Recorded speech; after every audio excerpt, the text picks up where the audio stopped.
Потому что Аллах Субхану Тааля говорит: «Ар-риджалю каввамуна аля ниса». Мужчины управляют женщинами.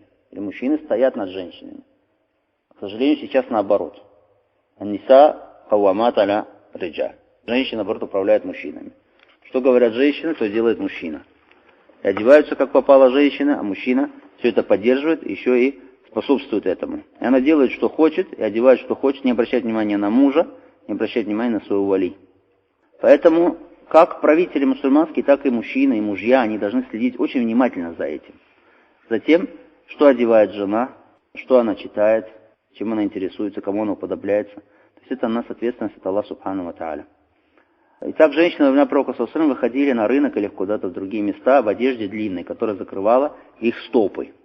Что касается домашней обстановки, как они одевались дома, то шейх ибн ибн Таймия, рахимахуллах, он указывает на то, что женщина в своем доме во времена пророка саллаллаху алейхи ва саллям закрывала своей одеждой мин каффил яд иля ка'би ар-риджль, от запястья до лодыжки на ногах, от запястья на руках до лодыжки на ногах.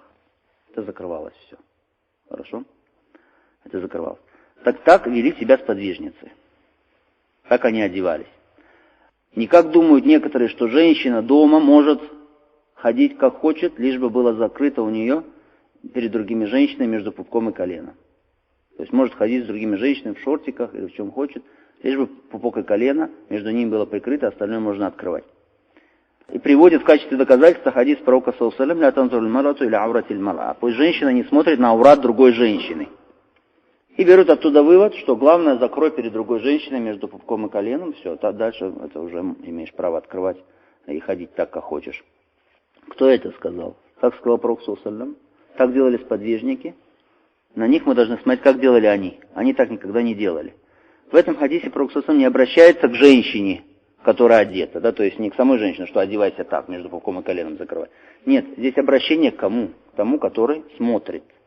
К смотрящему. И говорит, пусть женщина не смотрит на аурат другой женщины. Здесь обращение к кому? К смотрящему, а не к одевающимся.